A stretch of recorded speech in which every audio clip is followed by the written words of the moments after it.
Hello hello my YouTube family, कैसे हैं आप सब लोग। आई होप आप सब अच्छे होंगे और बहुत खुश होंगे।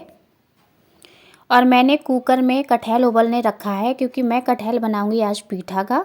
तो देखते रहिए मैं कैसे कटहल बनाती हूँ पीठा का। और साथ ही साथ मैं निकाल रही हूँ यहाँ पर मेरी मलाई रखी हुई थी, तो मुझे घी बनाना है आज, क्योंकि घी बिल्कुल भी ख़त्म हो गया है, बिल्कुल नहीं है, डिब्बा भी धो के रख दिया है। तो थोड़ी सी मलाई है, मलाई केवल 8-10 दिनों की मलाई है। तो इसे मैंने बस पानी, कोई सा भी पानी नहीं डाला है मैंने, ना गर्म ना ठंडा, कुछ नहीं, बस भगोने में करके और हाथ से फेंट दिया। और यकीन मानिए सिर्फ 1 मिनट से भी आधे मिनट का ही टाइम लगा होगा। और बस राउंड राउंड कर 2-4 बार मतलब राउंड मारे हैं हाथ से, और फिट के तुरंत ही जो इसका मट्ठा था वो अलग हो गया और मक्खन अलग हो गया। और देखिए मैंने हाथ से भी अच्छे से निचोड़ दिया है और कितना अच्छा बढ़िया टाइट मक्खन जो है वो निकल आया है। इस तरीके से बहुत ही जल्दी मक्खन निकल आता है। मैं कभी कोई मिक्सी या जो राई होती है ना, मतलब राई बोलते मथनी, मथनी जिसे बोलते हैं, मथनी से मथते हैं। पहले लोग मथा करते थे मथनी से, अब कहाँ मथते हैं, अब तो लोग जैसे जो मशीन होती है उससे निकाल लेते हैं या फिर मिक्सी से भी निकालते हैं कुछ लोग। लेकिन मैं किसी चीज़ से नहीं निकालती, मेरे तो हाथ ही मशीन हो रहे हैं। तो मैंने बस चाहे मलाई चाहे जितनी भी हो, हाथ से ही फेंट लेती हूँ। तो बस झटपट 5, मतलब अगर ज़्यादा मलाई है तो 1-2 मिनट का टाइम लगता है, कम मलाई में तो 1 मिनट भी नहीं लगा, 15 से 20 सेकंड लगे होंगे बस मलाई निकालने में। और उसके बाद घी भी मेरा तैयार हो गया। इसे मैंने डिब्बे में छान लिया क्योंकि डिब्बा मैंने ऑलरेडी धोकर रखा हुआ था। अब ये घी की कढ़ाई है, तो इसी में मैं चावल रखे हैं, बेटे को भूख लग रही है, सब्जी खाना बनने में अभी थोड़ा टाइम लगेगा। तो चावल रखे थे, तो मैंने ये घी की कढ़ाई है, तो मैंने कहा ये घी की कढ़ाई है, इसमें चावल फ्राई कर देती हूँ। तो यहाँ पर मैंने थोड़ा सा और वो डाल के घी, और थोड़ा जीरा डाल के और नमक डाल के, केवल जीरा से ही, जीरा और नमक डाल के इसे भून दिया। और सब्जी के लिए मैंने प्याज, हरा धनिया, हरी मिर्च और लहसुन वगैरह काटा था, तो उसी में 2-4 पत्ती मैंने इसमें हरे धनिया की भी डाल दी। चावल तो तैयार हो गए, चावल फ्राई। और ये देती हूँ मैं अपने बेटे को, वो जब तक खाएगा, जब तक बनाऊँगी मैं यहाँ पर खाना। और उसके बाद मैंने जो कटहल तो मेरा उबल ही गया था, तो जो प्याज वगैरह काटा था, अब ये जो कटहल है ना, इसे मैं पीठा का बना रही हूँ, तो इसमें ये डाल दिया मैंने चावल का आटा। सूखा इसलिए डाला है क्योंकि इसमें थोड़ा सा पानी है अभी, तो वो पानी में घुल जाएगा अपने आप ही। तो हाथ से ये जो चावल का आटा है ये मैंने पूरे कटहल में मिला लिया है। और यहाँ पर तेल डाल के, हींग जीरा डाल के, जो प्याज थी पहले मैंने प्याज भून ली है, हरी मिर्च डाल के भून ली है। और उसके बाद यहाँ पर मैं डालूँगी सारे मसाले, जो भी मसाले हैं, सूखा धनिया और मिर्च, हल्दी, गरम मसाला, जो जो मसाले मतलब सब्जी में पड़ते हैं वो सारे मसाले डालने के बाद ये कटहल डाल दिया। और इस कटहल को धीमी आंच में धीरे धीरे भूनना है। भूनने के बाद हल्की आंच में, ताकि जो चावल का आटा है वो अच्छे से भून जाए, तो कच्चा ना रह जाए। और खाना बनाते बनाते यहाँ पर हो गए ढेर सारे बर्तन।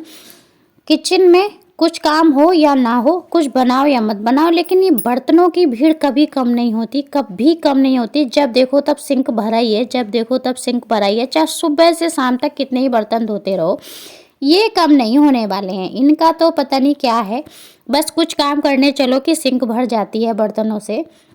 तो लगे हाथ फिर मैंने ये भी धो देती हूँ, सारे बर्तन धो दिए। अब इनका पानी निचुड़ जाएगा, फिर मैं इन्हें लगा देती हूँ अब स्टैंड में। स्टैंड मेरा नीचे रखा हुआ है, अब स्टैंड की कोई जगह फिक्स नहीं हुई है, इसे दीवार में लगवाना है, पता नहीं कब लगेगा। ड्रिल मशीन की प्रॉब्लम है, वरना ये लग जाता। किसी दिन ड्रिल मशीन मंगाऊंगी तभी ये स्टैंड लग पाएगा दीवार में। तो यहाँ पर मैंने सारे बर्तन अपने स्टैंड में लगाने के बाद, इधर साइड की जो स्लिप है उसको मैं थोड़ा पानी डाल के, यहाँ पर मैंने थोड़ा सा पानी डाल के यहाँ पर और धो देती हूँ। ये जो मलाई का जो नहीं, मतलब जो घी निकालते हैं, तो हम तो मैयर बोलते हैं, वो बच गया था तो मैंने कटोरी में करके रख दिया, क्योंकि ये खा लेते हैं, बेटा भी खा लेता है, मैं भी खा लेती हूँ चीनी डाल के। कभी अगर ज़्यादा निकलता है तो मैं इसकी मिठाई बना देती हूँ, लेकिन आज तो बिल्कुल थोड़ा सा निकला है, तो ऐसे ही चीनी मिला के खा लेंगे, अच्छा लगता है, बिल्कुल खोए जैसा लगता है। तो मैं इसे ख़राब नहीं करती हूँ, खा लेती हूँ। और इधर साइड की स्लिप साफ़ करने के बाद मैंने ये कढ़ाई में दोपहर की सब्ज़ी बच गई थी, उसे भी मैंने यहाँ पर अच्छे से भून लिया है, क्योंकि ये भी यूज हो जाएगी, वरना फिर ये फेंकनी पड़ेगी। तो ये वाली सब्जी भी मैंने कटोरी में करके इसे भी रख देती हूँ। और अब बारी आ गई है इधर साइड के स्लिप और चूल्हे की, तो इसे भी मैं साफ़ कर देती हूँ, क्योंकि किचन अगर साफ़ रहता है तो काम करने में और अच्छे से मन लगता है। तो सब्जियां मेरी तैयार हो गई, क्योंकि दोपहर वाली सब्जी भी मैंने दोबारा से फ्राई करके गरम कर ली, भून ली। और जो अभी सब्जी बनानी थी वो भी हो गई, घी भी निकल गया और ये सारे काम हो गए। बेटे का भी थोड़ा मैंने नाश्ता करा दिया चावल छौंक के।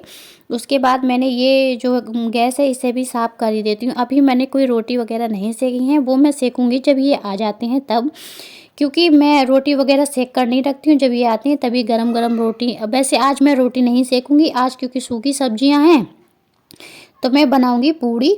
तो इधर साइड की सारी स्लिप वगैरह साफ़ करने कर दी, और जो कढ़ाई रह गई उसे भी मैंने मांज दिया।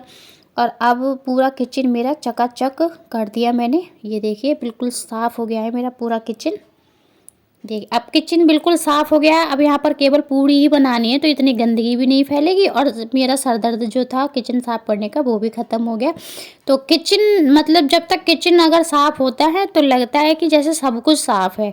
इसलिए मैं इसे हमेशा मतलब तुरंत ही बर्तन वगैरह जो है वो हाथ के हाथ ही धो के रख देती हूँ। किचन अपना हमेशा साफ़ रखती हूँ, इसीलिए किचन जो है साफ़ ही रहना चाहिए।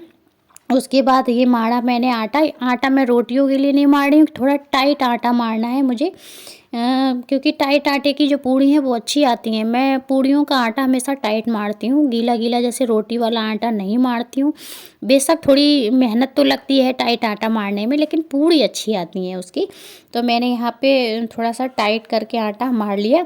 और उसके बाद देखती हूँ, क्योंकि जैसे सब्जियों में आई है मटर, तो मटर जो है वो जब कभी बनाने चलो तो फिर उसे मटर को छीलने में बहुत टाइम ख़राब होता है।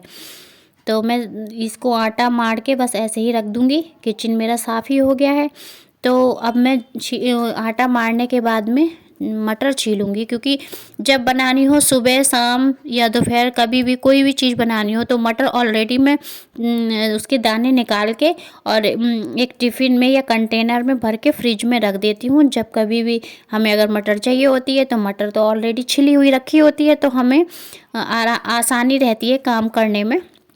तो इसके बाद मैंने अपनी मटर छीली है ये आटा मारने के बाद में, इसीलिए थोड़ा ये है कि ये टाइम थोड़ा खाली रहता है, क्योंकि इस खाना बनाने के बाद सब्जी वगैरह करने के बाद रोटी तो जब ही सीखती हैं जब ये आते हैं। पूड़ी मतलब बनाऊंगी आज, तो इस टाइम पे मैं देख लेती हूँ कि मतलब और क्या काम है, जो सुबह की तैयारी भी कर लेती हूँ थोड़ी बहुत। क्योंकि अगर जैसे ये मटर आलू अगर सुबह को बनाने होंगे तो मटर मैं छील के रख दूँ, क्योंकि सुबह इतना टाइम नहीं